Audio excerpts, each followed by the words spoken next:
Augsti godātais valsts prezidenta kungs, Saeimas priekšsēdētājas kundze, ministru prezidents kundze, ministri, ekscelences, ļoti cienījamie godātie kolēģi. Ārpolitikas debatas dzīvo. Priecājos, ka mainoties Saeimas sasaukumiem un ārlietu ministrijas kuģa kapteiņiem, klajas sastāviem un spēku samēriem, ārlietu debatas ir nostiprinājušās kā ilgdzīvojošs pastāvīgais reizinātājs. Bez plaša ievada, bez uvertīras, jo ar tādu mūsu nepagodināja ne 2023. un jau arī ne 2024. gads, vēlos ar jums runāt par tagadni un nākotni, par vērtībām un ērtībām. Pievērsīšos pāris galvenajām tēmām – Ukraina, Eiropas drošība, ieguldījuma aizsardzībā un būtiskākiem darbiem virzieniem Latvijai ārpolitikā šī gada griezumā. The Economist prognozē, ka 24. gadu raksturos multipolārais juceklis. Juceklis, ko izraisa konflikti un pieaugošas sāncensības starp valstīm. Pastāvīga nestabilitāte kā status quo un globālās demokrātijas panīkums. Demokrātisko brīvību lejupslīdes tendence 23. gadā turpinājās 17. gadu pēc kārtas. Freedom House dati liecina, ka no 195 pasaules valstīm 84 uzskatāmas par brīvām, 54 par daļēji brīvām, kurās demokrātijas pamatprincipi regresē vai no autoritārisma vai hibrīda sistēma nostiprināšanās dēļ.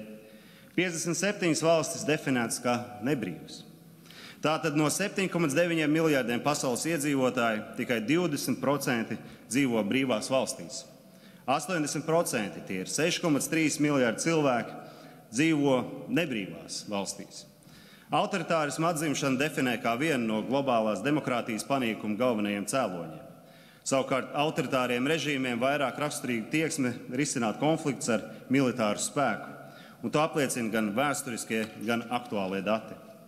Šis gads arī daudz pastāstīs par demokrātijas dzīvotspēju globālā līmenī, un to, kurp tad zemeslode turpinās griezties. Tas tāpēc, ka 24. gads būs lielākais vēlēšanu gads pasaules vēsturē. Vairāk nekā 60 valstīs, kas pārstāv pusi pasaules iedzīvotāju, 4 miljardus cilvēku, šogad dosies pie vēlēšanu urnām, balsojot prezidenta, parlamenta un pašvaldību vēlēšanās. Lai gan katras vēlēšanas zināmā mērā var definēt kā izšķirošas pagrieziena punktus, šogad uz spēles tiks likts ļoti daudz. Un vēlēšana iznākuma ASV un Eiropas parlamentā būs ar dziļu globālu ietekmi. Tas viss notiks starptautiskā vidē, kas ar vien vairāk sadrumstalojas. Vidē, kurā vardarbību konfliktu novēršanai radītie mehānismi kļuvuši mazāk efektīvi vai nedarbojas vispār. Mazinājusies arī Eiropas un ASV diplomātiskā dominance, un tai mazinoties brīvu vietu ieņem citi vietēji, reģionāli un globāli spēlētāji, kuri nepārprotami dara zināmu, ka atpakaļ gaitas ieslēgšanu tie nepieļaus, pat ja vecās lielvaras to vēlēsies. To ilustrē lielākās daļas jaunatīstības valstu atteikšanās pievienoties rietumiem sankciju piemērošanā Krievijai. Karš Gazā šo plaisu padziļina. Rietumu solidaritāte ar Izraēlu krasi kontrastē ar plašu atbalstu palestīniešiem Latīņamerikas un Āfrikas valstīs. 3 desmitgadus lēmumu pieņēmēji lielākajā daļā rietumvalstu vadījās no kļūdaina pieņēmuma, ka Krievija un Ķīna pasaules kārtības pamatjautājumos tuvojas rietumiem. Tas ir, ka pārmaiņas notiks caur savstarpējo tirdzniecību. Tā burtiski bija Vācijas politika attiecībā uz Krieviju.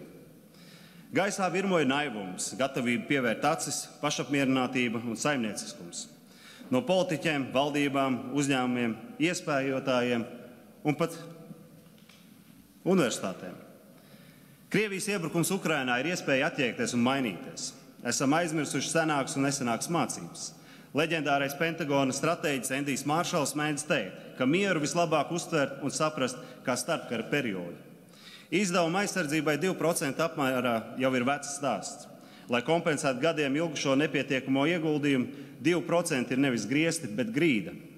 Starp citu, augstā kara laikā 3 līdz 4% izdevuma aizsardzībai nebija nekas īpašs.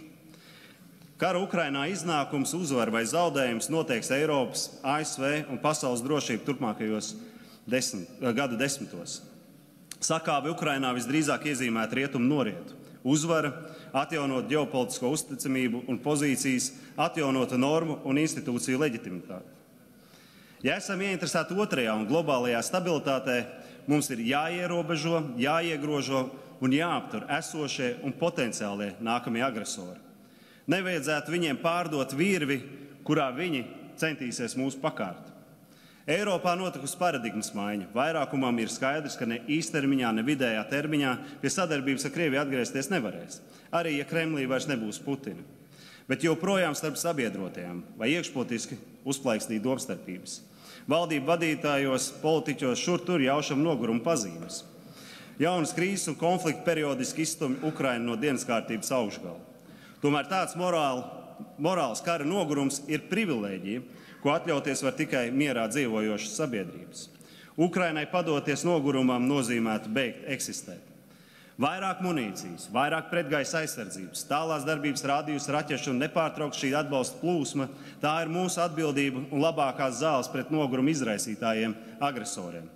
Rietumu politikai un atbalstam visa veida jāpalīdz Ukrainai pārorientēties no fokusa uz ierobežot taktisko panākumu gūšanas, kā piemēram panākt Krievijas kuģu pārvietošanu no Krimas uz Melnās jūras austrumu piekrasti, vai sabotāžas operācijas dzelzceļa tuneļos Sibīrijā, uz fokusēšanos uz strateģiskiem panākumiem.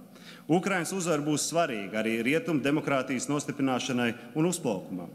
Ja vēlamies atturēt no turpmākās agresijas un likvidēt ģeopolitiskās pelēkās iedomu buferu zonas, kas bieži ir konfliktu perēkļi, Ukraina jāuzņem NATO un Eiropas Savienībā. Alternatīvu nav. Atzīmējot NATO 75. gadskārtu un Latvijas dalības 20 gadi, politiskajās diskusijās vērts atcerēties, ka Eiropas Savienība un NATO paplašināšanās austrumu virzienā nebija tikai mūsu personīgais veiksmes stāsts. Ieguvēji bija visi, un šis solis prasīja drosmi no mūsu rietumu sabiedroto puses. Šis nav tikai Krievijas karš pret Ukrainu, tā drīzāk ir civilizācijas sadursme. Tā ir Krievijas un tās sabiedroto noziegumu līdzzinātāju, Irānas, Ziemeļkorejas, Ķīnas cīņa pret rietumiem, lai destabilizētu visu pasauli. Tik ilgi, kamēr Krievija saglabās iniciatīvu, kamēr tā spēs darbināt savu kara mašīnu, tā turpinās eskalāciju. Uzņemtais kurs ir skaidrs un nosprausts.